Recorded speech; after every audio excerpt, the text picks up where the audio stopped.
করতে হবে, সেটি কি আপনি জানেন? হ্যাঁ, আমি এই জন্যই আপনাকে বলতেছি, এই বিপুল পরিমাণে যদি আমদানি করতে হয়, আজকে আমাদের বড়চড়া, সুতারকান্দি, তামাবিল এইগুলোর অবকাঠামোগুলো এত অবহেলিত হওয়ার পরেও আমরা প্রায় বছরে 16 থেকে 17 লক্ষ টন আমদানি করতে পারি। এই ইনফ্রাস্ট্রাকচারগুলোকে আরও যদি সুন্দর রাস্তাঘাট তৈরি করে ডেলিভারির সুন্দর ব্যবস্থা তৈরি করা যায়, তাহলে এটাকে আরও অনেক গুণ আমদানি নির্ভর করা যাবে। এই কারণে আপনাকে বলছি যে আলাউদ্দিন, আপনাকে ধন্যবাদ আপনার মতামতের জন্য। আমরা কথা বলছি অধ্যাপক বদরুল ইমাম আপনার সঙ্গে। আপনি অধ্যাপক আব্দুল মতিন পাটোয়ারির নেতৃত্বে যে কমিটি ছিল, কয়লা নীতি নিয়ে যে কমিটি ছিল, সেই কমিটির একজন সদস্য। সেই কমিটিতে আপনারা যে কয়লা আমদানির ক্ষেত্রে যে প্রতিবন্ধকতা এবং কয়লা ব্যবহারের ক্ষেত্রে যে কোন পদ্ধতি অনুসরণ করা উচিত সেগুলি নিয়ে অনেকগুলি কথা শুনেছেন, বলেছেন। সেইগুলি ক্ষেত্রে কি তেল গ্যাস রক্ষা বিদ্যুৎ জাতীয় কমিটির যে বক্তব্যগুলি কয়লা তোলা প্রশ্নে, সেগুলিতে ইনকর্পোরেট করেছিলেন, তাদের কথা শুনেছেন? আমরা ওই সময় যে কমিটিটা, আমার মনে হয় এইটা মোস্ট কম্প্রিহেন্সিভ একটা কমিটি ছিল। এখানে পরিবেশবিদ ছিলেন, এখানে পানিবিদ ছিলেন, ভূতত্ত্ববিদ ছিলেন, অর্থনীতিবিদ ছিলেন, এবং আমার মনে হয় সেই কমিটির যে রিপোর্ট সেটা মানে বাস্তবায়িত না হওয়ার কারণে আমরা খুব আশ্চর্য হয়েছি। আমি বলি, এটাই একমাত্র কমিটি যেটা সব ধরনের লোকের সাথে কথা বলেছে, সকলের মতামত নিয়েছে। আপনি যে বন্দর রক্ষা কমিটির কথা বললেন, তাদেরকেও সেই কমিটি ইনভাইট করেছে, তাদের সাথে বহুক্ষণ ধরে আলাপ করা হয়েছে এবং তাদের সমস্ত পয়েন্ট লিখে যে সমস্ত তাদের বক্তব্য সেটাও ইনকর্পোরেট করা হয়েছে। এবং কেবল তাই না, আমরা ফুলবাড়িতেও গেছি, সেখানে আমরা লোকাল পিপলদের সাথেও আলাপ করেছি। ওখানে কয়েকদিন সময় আমরা ফিল্ডওয়ার্ক করেছি যে সাধারণ মানুষের কথা আমরা শুনি নানান জনের কাছে, কিন্তু আসলে কি।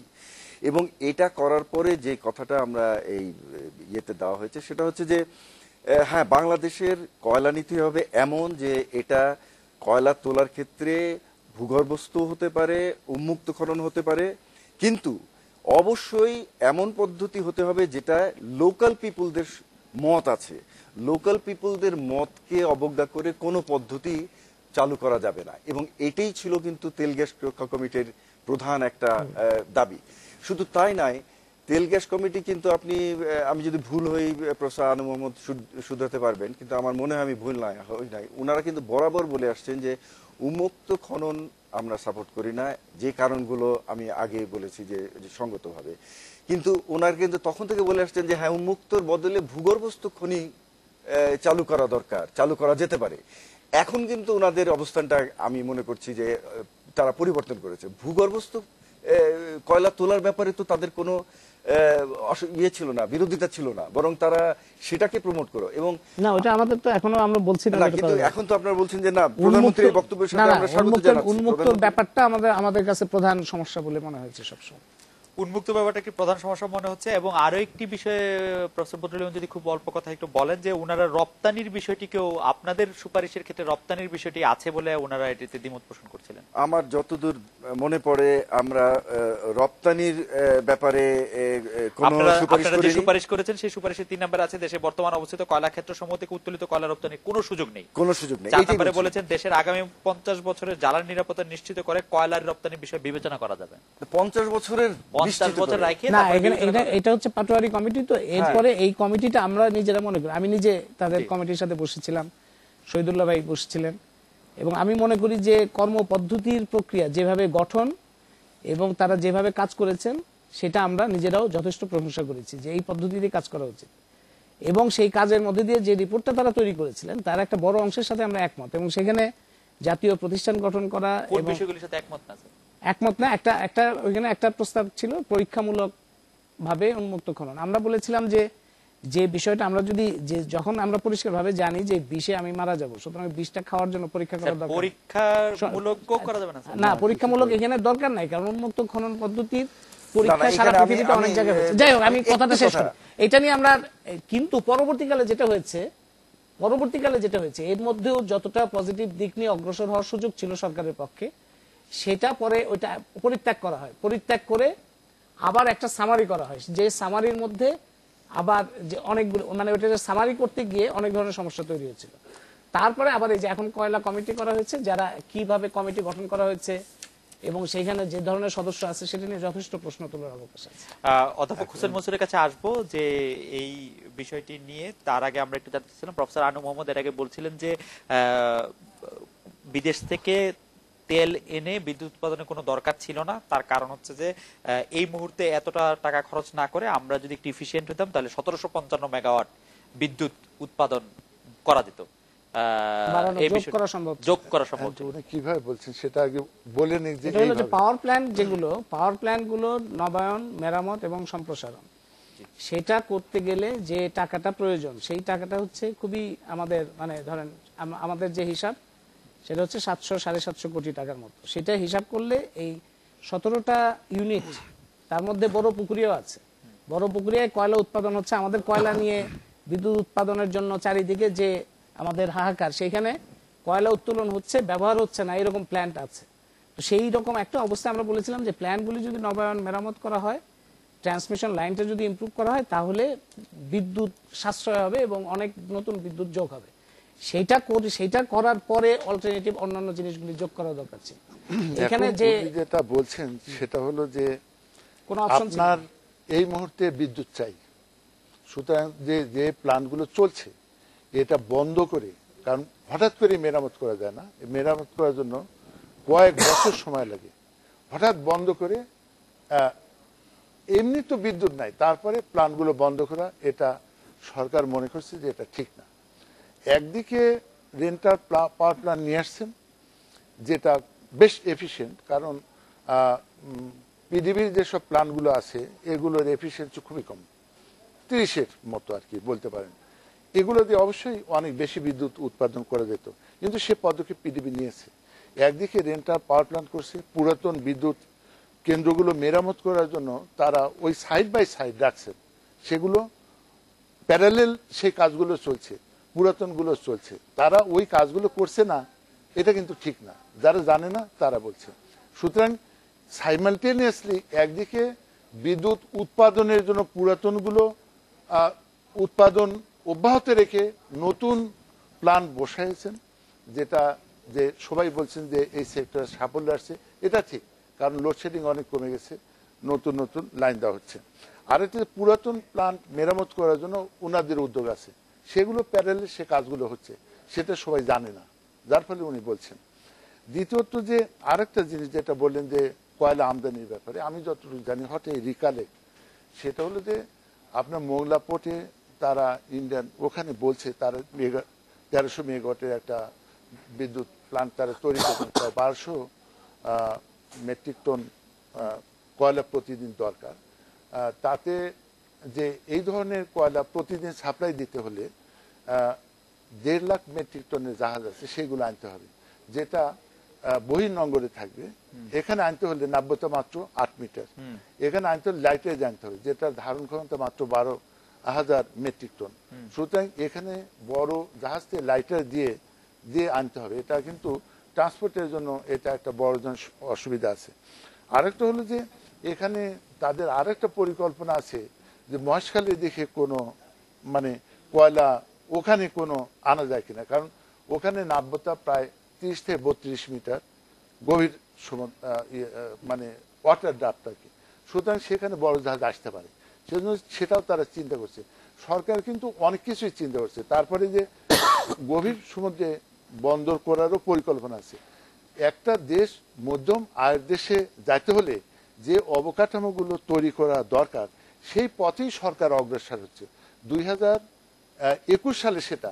আরেকটা হলো যে এখানে কয়লার ব্যাপারটা যেটা যে ভবিষ্যৎ কি, এখন যদি আমরা চেষ্টা করি তাহলে 2018 সনে কয়লা আমরা টাচ করব, এবং 2021-22 সনের দিকে কয়লা ফুল সুইংয়ে উৎপাদন হবে একটা মাইন থেকে। কারণ সেইভাবে যদি অগ্রসর আমরা যদি এখন কাজ শুরু না করি তাহলে তো স্যার কাজ তো বন্ধ নাই, কাজ তো বন্ধ নেই। আজও তো মিটিং ছিল। এখন কোল পলিসির যেটা বলছে, যেটা উনারা তৈরি করছেন, উনারা বলছেন যে এটা অত্যন্ত ভালো একটা কয়লা নীতি ছিল না, প্লিজ এটা বলবেন। উনাদের দৃষ্টিভঙ্গিতে তাই, সেটা একটা বড় ধরনের ভুল। এটা নীতি কোনো ভুল হয় না, এটা অ্যাবস্ট্রাক্ট আকারে হয়। এটা যেটা নীতি যেটা এখন যেটা তৈরি হচ্ছে, এটার আয়তন খুবই ছোট, যেটা অ্যাবস্ট্রাক্ট আকারে হবে, যার ভিতরে এই সবগুলোরই প্রভিশন থাকবে। আপনাকে অনেক ধন্যবাদ প্রফেসর হোসেন মনসুর, প্রফেসর আনু মোহাম্মদ এবং প্রফেসর বদরুল আলম। সময় শেষ হয়ে গেছে, জি, কথা তো বাকি থাকে। কথা বাকি থেকে গেলে এই বিষয় নিয়ে আরো আলোচনা হবে নিশ্চয়ই ভবিষ্যতে। এই ছিল আজকের বাংলাদেশে অনুষ্ঠানে। আপনার মতামত বা প্রশ্ন পাঠাতে পারবেন আজকের .বাংলাদেশ@independent24.tv এই ঠিকানায়। দেখা হবে আগামীকাল এই একই সময়। শুভরাত্রি।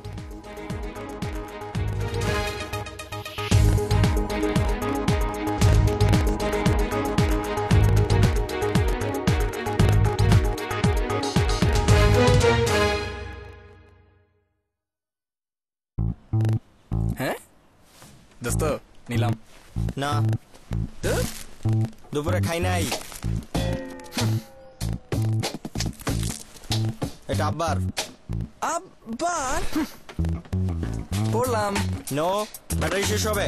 একটা নেই, দুইটাই লাগে। গানটা নেই। নো, কপি হয় না।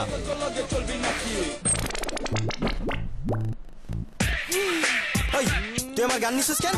হার কিপটে বন্ধুদের থোতামুখ ভোতা করে দিতে সং ক্যাচার 78899 কল করে ক্যাচ করে নাও গান আর সেট করো কলার টিউনস হিসেবে।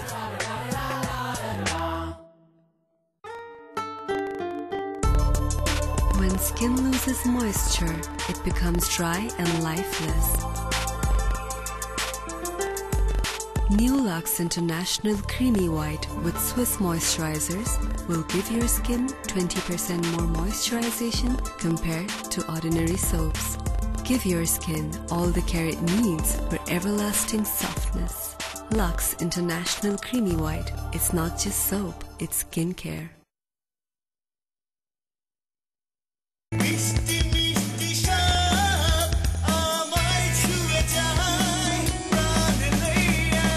দুধ ও চকলেটের অপূর্ব স্বাদে প্রাণ নেয়া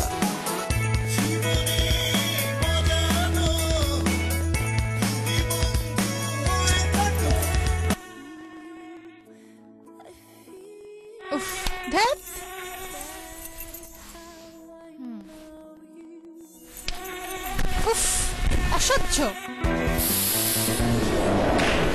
মশাদের উৎপাত নিমিষেই থেমে যাক। Expel. Did you know dark spots are hiding beneath your skin that can appear with exposure to the sun?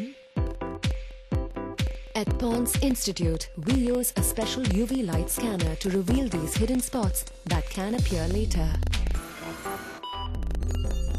Pond's White Beauty with Pro-Vitamin B3 and multiple sunscreens reduces existing sunspots and helps prevent new ones from appearing. Pond's White Beauty with broad-spectrum UV protection.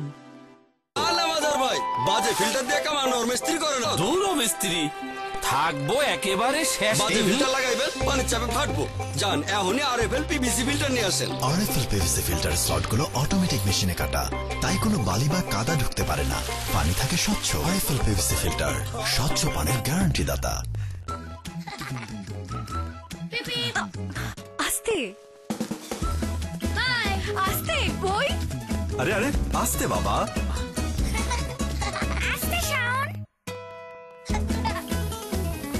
আস্তে ভালো করে, না হলে জীবাণু থেকে যাবে। বাচ্চারা তো ফাস্ট হবে, তাই তাদের সাবানকেও তাদের মতো ফাস্ট হতে হবে। লাইফ বয় লিকুইড হ্যান্ড ওয়াশ দেয় 99.9% জীবাণু থেকে সুরক্ষা মাত্র 10 সেকেন্ডে। লাইফ বয় সুপার ফাস্ট হ্যান্ড ওয়াশ।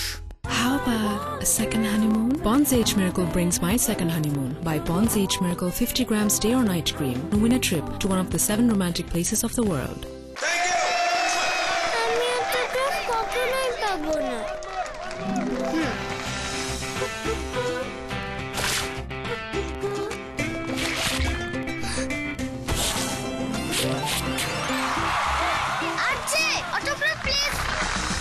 নীল সাবানবার আর লেবুর শক্তি নিয়ে এলো নতুন সার্ফ এক্সেল, যা চকলেট সসের মতো কঠিন দাগ তুলে ফেলে খুব সহজে।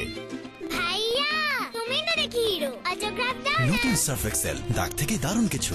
8 out of 10 women have perfect hair. Who believes that? At Dove, we understand different hair needs, different solutions. Like last year, I overdid it with styling, and that left my curls really rough. Like what happened to my curls? Then a friend recommended Dove. New Dove Dryness Care with Micro Moisture Serum. Now my curls feel like they're supposed to. Soft. Samia recommends Dove. What about you? Now with Dove shampoo, get a conditioner free.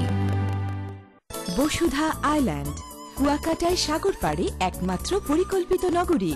একটি plot কিনুন, বংশানুক্রমে উপভোগ করুন লক্ষ কোটি টাকার নিশ্চিত মুনাফা। Basudha builders limited, শক্ত হাতে